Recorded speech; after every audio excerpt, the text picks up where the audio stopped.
would go in with a record and a bottle of liquor. And the DJ was like, he pointed to his wall. He probably had 150 bottles of liquor. He's like, bro, I can't drink no more liquor. So then they just started putting money in the jacket of the record. So the unfortunate part, I hate to say it, when I first got into the game when I was a teenager, they told me it's called the show business.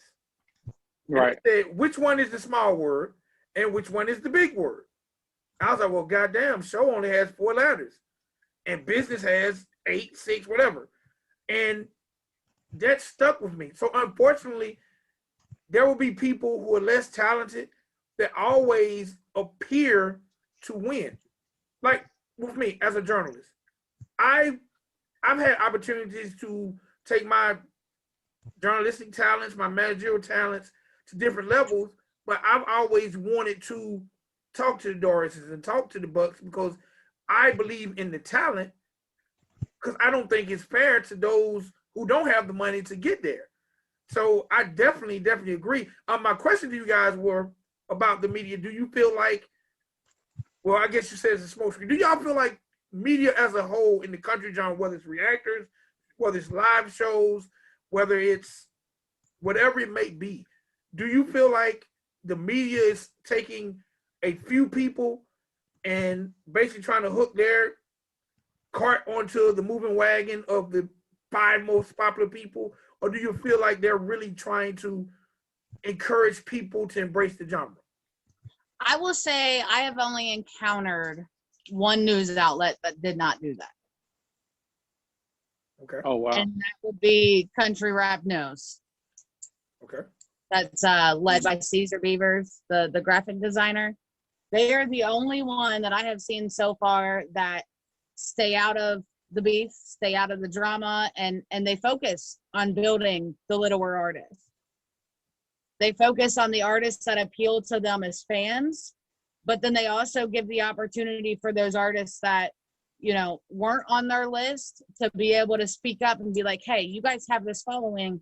Let me, you know, can you guys listen to my stuff? Can you do an article on me? And they're all about that. So it's almost a daily basis that they're bringing me other artists and they're like, hey, have you heard of this person? And that's, you know, personally to me, not just on their website, but personally to me. They're like, hey, have you ever heard this person? Have you heard this person? Hey, this person could use some help. If you got a minute, will you go and help them out? And to me, I respect the fuck out of that. Because of the fact that it's not about the popularity with them. It's about building the genre. Yeah, Country Rap News, they really go out of their way every day to come to us and, you know, ask us questions and fucking, you know, they're trying to show the fans that there's more than just these top 5 people. They take their days to get to know us, and they spend a lot of time working with us. Shout out to Kelsey. Kelsey's definitely working hard over there. Yes. I love Kelsey. Well, when we started this platform, that was what we wanted to do. Spank here has some background over at Mako, and I've always known about the genre. She's laughing. I've always known about the genre, even from Cowboy Troy, and I'm just a hip hop guy. Like, I know about gay rap, I know about all forms of rap, and I feel like it all needs its exposure to its target market because I'm just a rap guy. And that was like why I said, hey, look, I know that we're both chocolate, but I want us to do a show that we can combine our music background expertise, but also expose the genre. That was why, like, if you notice, no one has ever done a piece on the ladies of country rap. No one. We done a piece on the guys of country rap first, but it seemed like the ladies of country rap got more attention because the ladies were more responsive. But I think also because we covered the top dogs, it kind of went under the radar a little bit. But for me, media is not about just talking about what everybody else is talking about. To me, media is about, hey, some of these people that y'all call stars might have took something from someone like Buck, or might have took something from someone like Doris, but because you're so busy putting them on the pedestal, you don't even recognize where maybe the true talent came from.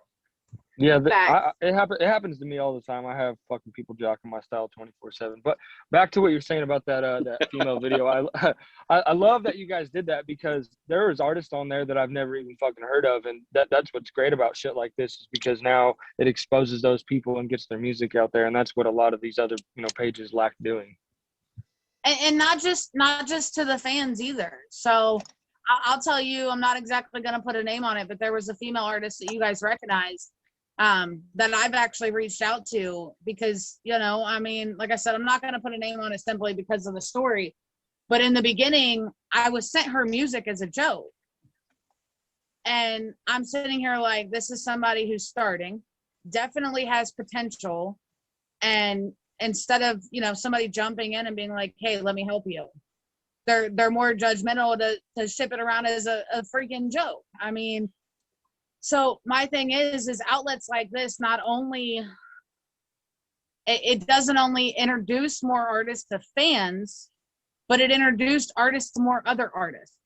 So like with your brand new artists coming out, there's us in the genre that would help. And if you're not put on that level, we look like we're held on a pedestal, and, you're scared to death to even talk to us.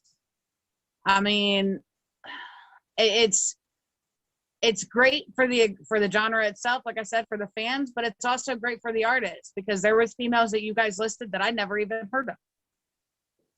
Well, my thing, and this is going back to what Vic was saying. I wanted to do this because not only was I over there at Mako, and then when I left Mako, I still had the same intent. I wanted to bring structure to country rap, because there isn't any. We're still trying to figure out what the fuck country rap is. So I was like, well, if we add the structure and then we figure out not only who the key players are, but also who the minor players are, because eventually those roles are going to be reversed or at least leveled out. If we can bring up some Doris fans and some Bucks and some Jane Wicks and some Kelsey, and with her media, we can bring all of that up to where it's on a level playing field, to where everybody knows about it and everybody's respecting it for whatever it is, then I've done my job, but my thing is still administratively for what these labels are doing, and me and my hip hop music business background, that's a whole lot of fuckery going on. And I'm trying to figure out why, because the talent in this genre does not justify y'all doing the fuckery. Now, some of it is fake. We know that. You've attested to that yourself. But and Shelby K said the same thing, and Buck said it in his comments earlier. Like, we know that the fuckery is out there, but there's also pure talent. There's also some people out there that has the talent but don't have the structure. They don't have a label, or they don't have a distributor behind them that can give them A, B, and C to do, so they can get to at least a certain status. Like, all of that, I'm trying to figure out, why is that there? And you said that there was some blacklisting going on, and I never thought that might be the reason why some of these people aren't there at that level. But now I'm like, well, who's blacklisting? I won't put a name on it, but I'll do it in an interview. I want to do it after the interview. After the interview. Oh, I mean, I'm all about talking about this though. I'll tell you, there was a certain female getting me kicked off shows, offering shows at half prices and even doing them for free, just so I wasn't performing. Not last year because of COVID, but the year before. However, shit like that doesn't need to be public. That's between me and that artist, and she knows as well as I do. When I see her, it's on site. So, oh no, she knows. Same thing with Mako's little girl too. But that's what I'm saying though, is there's a lot of bullshit behind the scenes that we don't make public, because it's not the fans' business. It's not the fans' business if this artist is fucking this artist's wife. It's not the fans' business if, this artist stole this artist's fucking beat. I mean, that shit that can be handled behind the scenes. There's too much fuckery in the genre itself, but a lot of that behind the scenes shit is what leads to people getting blacklisted. Gotcha. So I got you. when I came into this, there was an artist that I really looked up to and I really liked. And there was a mishap, a miscommunication, I don't know what you would call it, at a mudding event. And because of that, this artist was publicly bashed and then wrote off. And to me, that's not fucking fair because that had nothing to do with the fans. Yeah, I had something similar happen to me. So like last year, and I'm assuming we're talking about the same group. Last year, or what? Not last year, maybe like because I took a break for about a year, but 2019, I had a decent buzz going. You know, I was having 100 people, you know, live viewers watching my lives, and all my music would get 500,000 plays a day, and then this whole ordeal went down. It's like, hey, if you went to this such and such event, who would be there with you? And I said who my producer was, but that producer wasn't in cahoots with this person anymore and once was. So then he was like, oh, well, Buck Forrest, fuck this person, blah, blah, blah, blah. And because of that, for the longest time, my numbers started going way the fuck down. All because of a popularity contest. All because I was in cahoots with somebody that person did not like. If you do not bow, you do not make it. It's funny now because that person is actually friends with that person again, which is pretty fucked up. Oh, I know. And they left you in the cold, Buck? Huh? Oh, They left you in the cold, Buck? In the cold? What? I'm saying they're friends now, and you're. Yeah, I'm still in the cold. Yeah. God damn. Yeah, and this is funny too because I'm really close to this guy, and you know, and I was always like, he's always like, oh, you're the next one up, and I'm like, all right, well, you're cool with that guy now. Why don't you fix that problem that we had? Maybe I can fucking get back up there. Nope. Cold shoulder. It's all about money.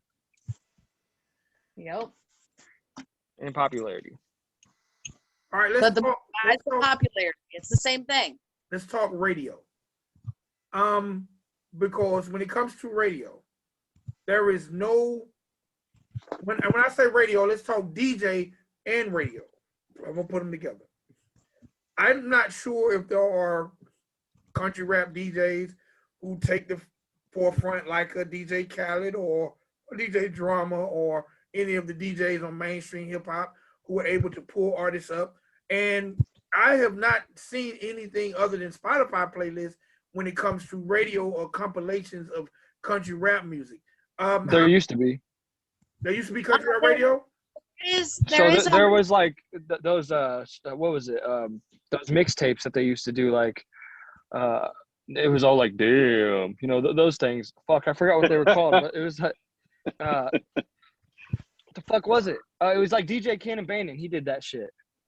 Yeah. Over average Joe.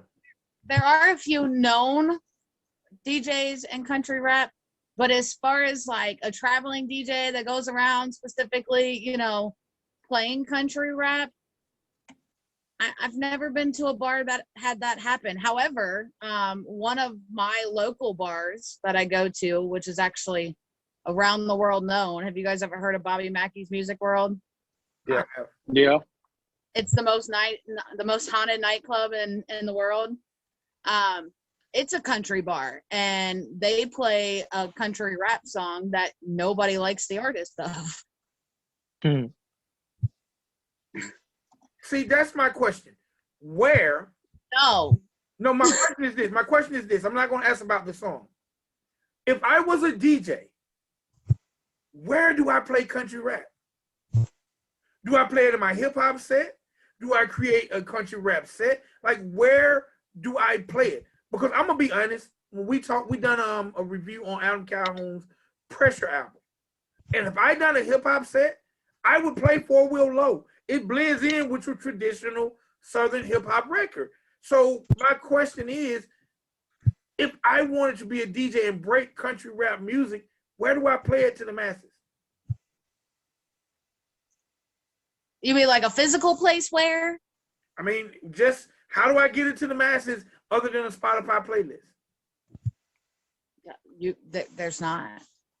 I don't think you could. I mean, like so if you went to like a traditional club rather than like a country bar, I feel like there's like a slim amount of artists that would fit into that to be able to be played anywhere. But a majority country rap artist, I don't think it's not gonna work. So more of the newer ones, yeah, but the older ones definitely not. Okay. I would say maybe like a country nightclub. If somebody's up there spitting, that's a good time to do it. but other than that, it'd be like field parties and. But even if you go to a country bar, even country fans don't like country rap. So so for example, like a good area for country rap would be like Indiana, you know. But I'm in Missouri. People don't like country rap here. People like country music. So I wouldn't be able to go to a country bar and hear fucking Upchurch. It wouldn't happen. I'll tell you, I could go up to a random person on the street, and it's funny because I was just talking about this to the 4-H leader last night. So I looked at her because she's like, "What do you do for a living?" And I was like, "Well, outside of farming, I'm a rapper." And of course, I get that look like, "Oh, you one of those hometown, you know, in your closet rappers?" I'm like, "No." Like, I've traveled the world. I was signed with Bubba Sparks, you know, crazy shit. My first year, instead of releasing music, I was on tour. So, you know, I was like, "Have you ever heard of Upchurch?" And she's like, "Who?" Like, "Have you ever heard of Struggle Jennings?" "Who?" "Have you ever heard of Jelly Roll?" And it's all no. It's like, we have a whole world that doesn't exist to these other people. I mean, you can walk up to somebody on the street and be like, "Hey, do you know who Trina is?" And they're like, "Fuck yeah, fuck boys all day," you know. It's like we're in our own universe. You can't walk up to somebody and be like, "Hey, do you know Mud Diggers?" They're like, What are you talking about?" So, I mean, in reality, country rap doesn't have that outlet, and it needs to, because that's how you get it out to the masses. But it's figuring out how you please your crowd while introducing something new like that. So, and then like Buck said, it's all going to depend on the track that you try introducing and where you're at. So like when I go to I call it the hood. I don't know what everybody else calls it, but when I go to the hood in Cincinnati, I definitely ain't repping my rebel flag. I definitely, you know, ain't gonna go up there and perform my crap tracks that I have, because that's what Drop they are. it like a transmission. Yes. Oh my God, that's a whole nother subject. Y'all got to hear that one though. But you know, that's not shit that I'll go there and perform. I'll go there and I'll perform shit like Black Sheep, because that's something that everybody can relate to. There is always a black sheep in the crowd. I'll perform shit like my track Fuck 'Em All. I'll perform shit like my track No Fucks Given. And to me, like, it has to be something that your crowd relates to. And if your crowd doesn't relate to it, you're fucked. You're playing on deaf ears. So, I mean, to answer your question, it kind of depends on the audience that you're trying to reach. Well, I don't. When I was at Mako, we had, and this is when I did all of my research, and I knew of Canyon Banging, and I knew of the mixtapes and all of that stuff, but there wasn't a true presence of a DJ in the genre.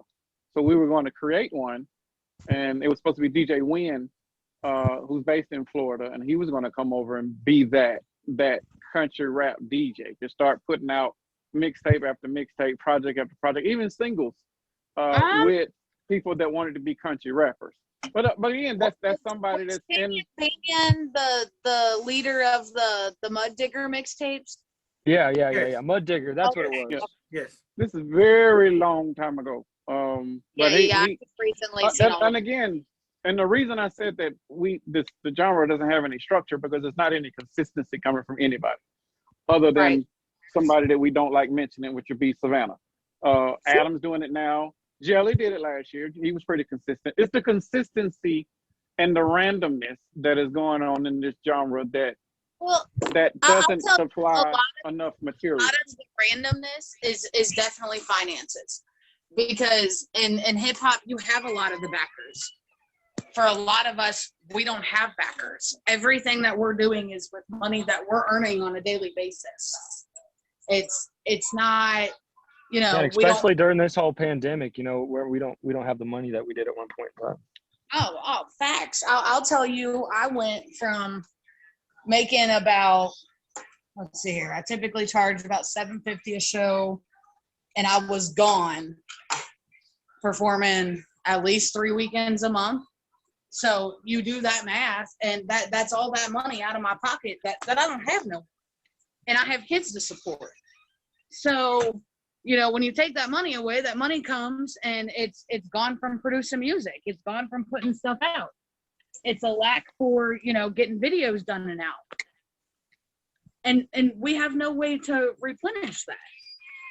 So, you know, whereas people like Savannah, who have a financial backer, who are able to constantly afford for that promotion, for that push, for those videos, you know, for the production, it's going to be consistent. But when you have people that are doing it on their own, you're not going to find consistency in that. You know, I mean, with hip hop, I respect that. People hustle to pay for that. I mean, Right. at the end of the day, that's what they do. It's a fact. But you don't see a lot of country rappers that are out hustling like that. So we don't have that easy cash flow. We don't have, you know, the ability to constantly be pushing shit out. Does that make sense? Am I crazy? No. Oh no, it makes sense. It makes perfect sense. Yeah. Y'all are gonna join me in the bathroom, just so you know. I'm not like peeing or nothing, but Oh, I was finna Okay. say, please don't pee. Just Well, drop a deuce while you're in there. I'm married. I got no, 3 kids my- and all that. So like after I got to pay my bills and all that, and then whatever, if I have money left over, then we'll start working on the track. But if not, which like during the pandemic, even my job slowed down, so I wasn't making as much. They took a percentage out of my salary. So then, you know, music started slowing down even more. So I have a question. And I live in a small town. Griffin, Georgia is probably about 40 minutes south of downtown Atlanta. And I often wonder, like, why don't artists get together, find clubs that cater to country music or that would cater to the genre, and just say a Buck Forrest and a Doris and a whoever else, us three, we're gonna sell you guys a package deal for $2,000 or whatever, and we got a rider and we're coming to your town. Like, why don't artists create these small? All right, in our genre, we call it the chitlin circuit. so people have tried that. The issue is though, is if you go to these venues and these venues have never heard of you, they automatically doubt it. They doubt the money that comes in with it. And honestly, like, I'll be the first one to tell you, most of your fans that come to shows travel. They travel. I had 4 fans that legit followed me. They came from Minnesota and Iowa, and I had just performed there. They turned around, they drove all the way out to Cincinnati to watch me perform again 2 days after they just watched me in their hometown. Then they turned around, went all the way back home, and then drove to Wakanda, Illinois. A day later, 2 days later, just 2 days later, just to watch me perform again. The same songs, the same sets. It's, you don't have the fan base that, okay, let's say if Adam Calhoun comes to Cincinnati, he almost sells out if he doesn't sell out.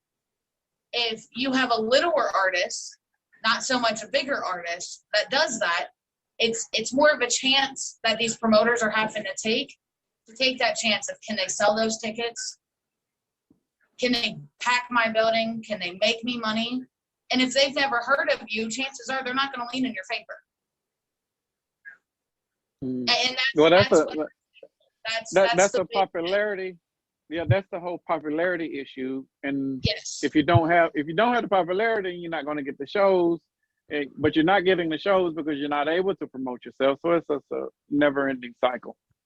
Yes. I mean, we get it. We definitely get it. But so, like, I'll show some respect to Church. Actually, Church took 2 people on tour with him. I mean, I just know I wasn't even a country rap fan until 2 years ago, and then it wasn't like 5 months after I was a country rap fan that I became a rapper. Because I found that place that I could fit in. Does that make sense? yeah, Right.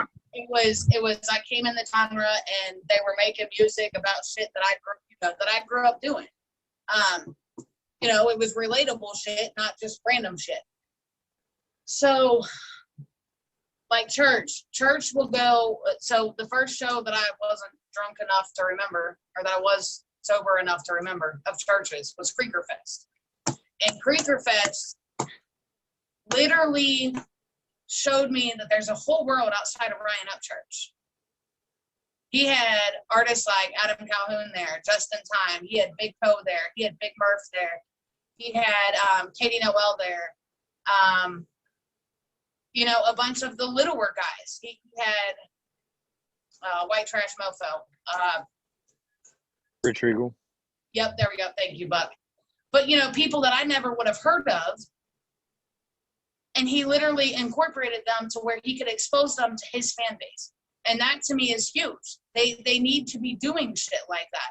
Instead of compiling big artists on one show, if they really truly want to build the genre instead of just try to make themselves look like they want to but don't do anything to do it, they'll do like what Church did.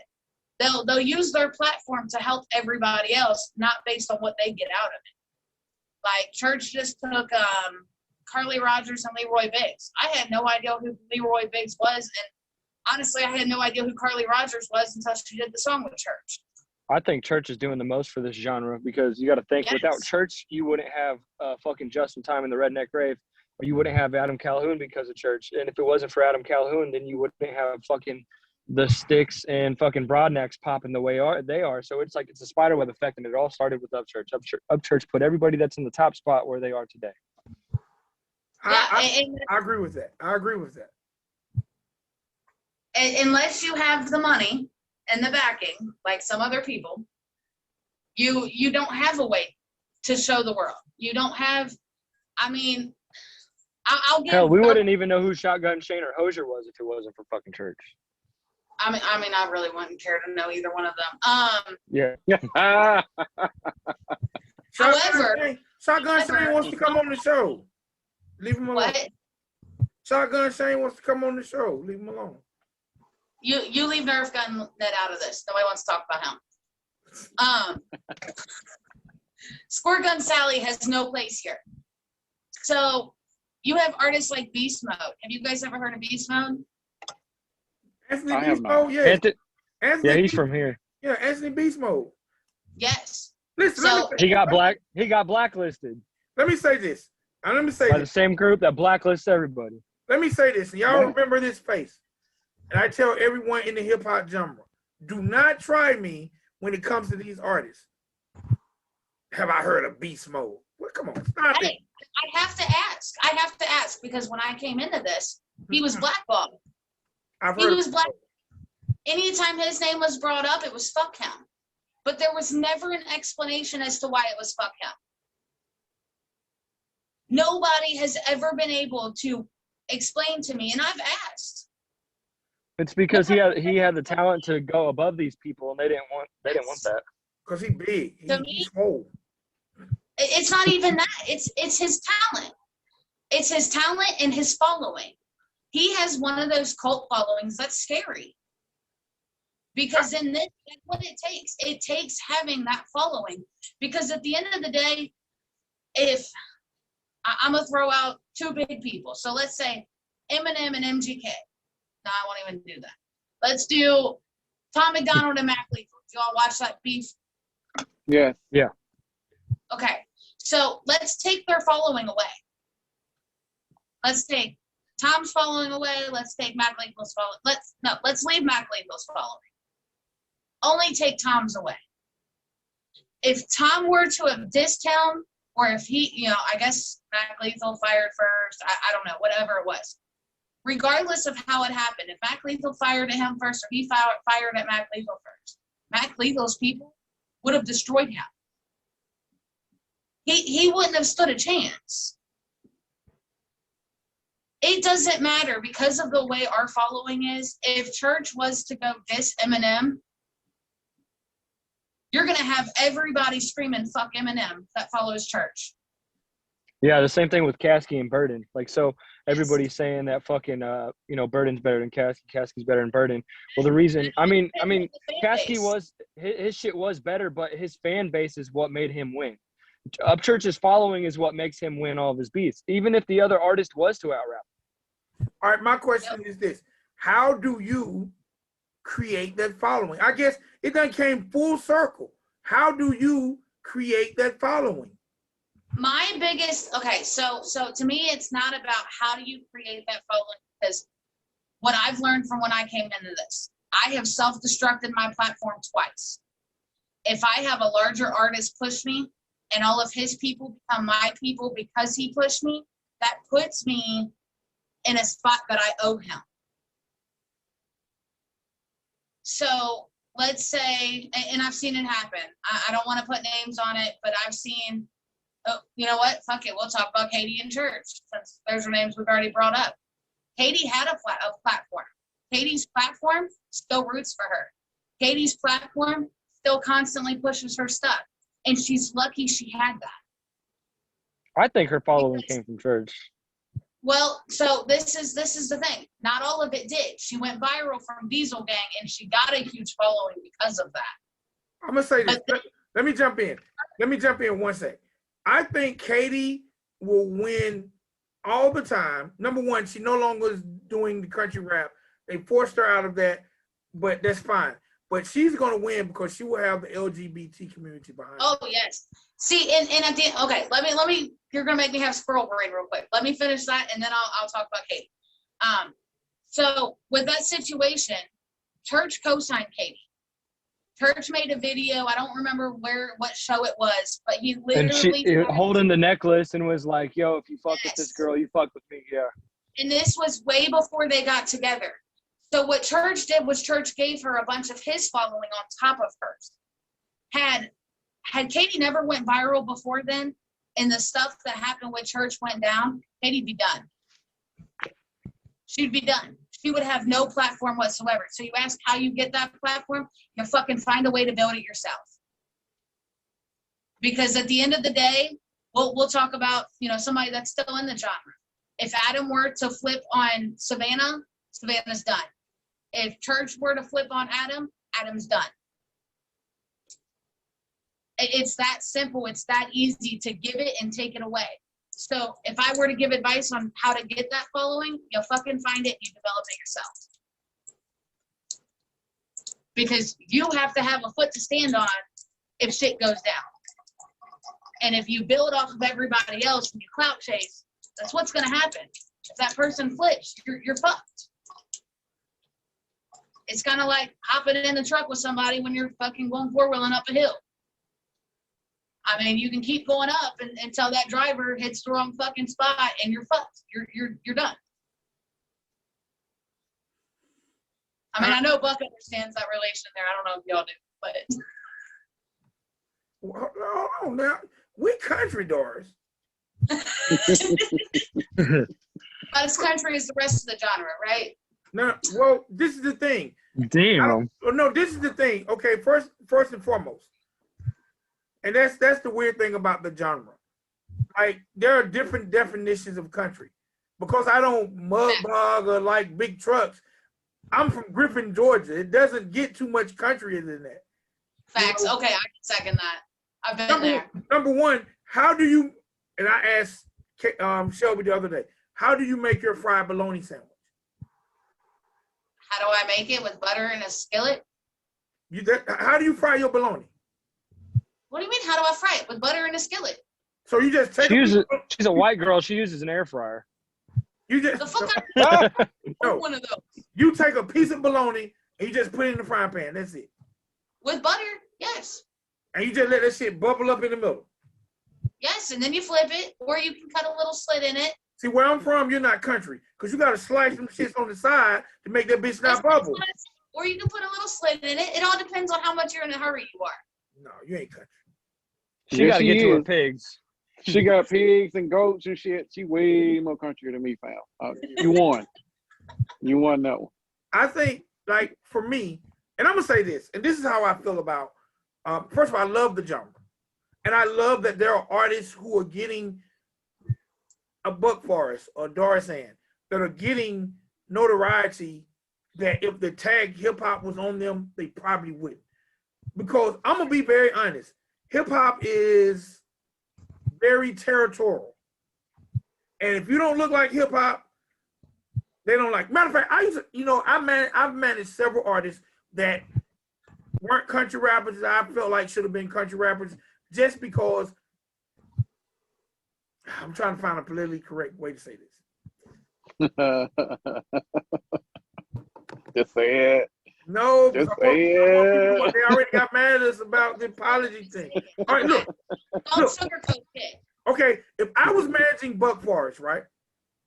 Did you just say if you were married to Buck Forrest? If I was managing, Damn. Hey, you gotta take me on a date first. No, I got one too, Buck. I got one too. No, if I was managing Buck Forrest or Doris Ann, do you know what my first words of advice would be? What? Rap for white people. Yeah. Do not rap for them. And I don't mean that in a negative way. The one biggest thing that has been preached to me by the bullshit managers I've had in the past is it's not black people buying your music. You're right. It's not. White people in general. And that's for all artists. That's for regular hip hop. Lil Wayne, Jay-Z, yeah. When was I couldn't tell you if I've ever bought somebody else's track. I don't even buy my own shit. I'm gonna delete that part, Doris. I'll get that shit on YouTube. The fuck you mean? It's free. But that's not right. You gotta buy your own shit. No, why would I fake those numbers? I already got it. That's wasting money. It's not faking. It's putting that energy out there so you can practice what you're preaching. You can't tell somebody else to buy your shit and you ain't even bought it. But what I'm saying is it was always preached to me that the market of music is that stupid blonde white chick. That's why regular country is the way it is now. Is you're gonna be your biggest fan bases, they're gonna be your biggest supporters, and they're gonna be your biggest purchasers. Well, and I'll tell you, selling merch at my shows. It is always the white bitch that wants the no fucks given, no fucks left shirt. Always, never fails. That or the really fat guys, which is really weird. But I mean, maybe they're talking about their weight. I don't know. It's between the two. And that's why regular country music is now appealing to like college and less country shit because it's the white girl. They're making music to appeal to them. Well, I feel like think about mainstream right now. Okay, WAP, that shit would never fly in country music. Never fly. But you have single white moms out here getting their kids to dance and sing to fucking wet ass pussy. We still talking about some wet ass pigs. That'll be the remix. That's the remix. It's been raining all day. They are pretty wet right now. It's still about the relatability though. Whatever genre that you're in, you're still making music for whoever wants to relate to whatever you're talking about, and they need to look like whatever you're relating to. So and that also goes with not just the music that you're putting out, but also the branding and marketing that goes around it. So if you're going to market and brand to somebody that is looking like me, then I need to be making content that they will be able to relate to, and vice versa. Like, so whatever you're making, and to Vic's point, when these people are making their music over in mainstream, true, the people that buy the music is mostly 13 to 25-year-old white females buy it. But the majority of the identification that you're going to see in videos is not that. The majority of the marketing on channels people that need to be streaming it and doing other residual incomes, it is not that target market. You'll see their video on BET. You'll see it on MTV Jams. You'll see it on other outlets on ESPN during the basketball season. It's target marketing. It's all about a publicity and popularity contest. We're still going back to that. But to switch the subject, and this is probably just my last thought, where do you guys see the genre in 2021 and beyond? And I'll start with you, Doris. Where do you see the genre? I mean,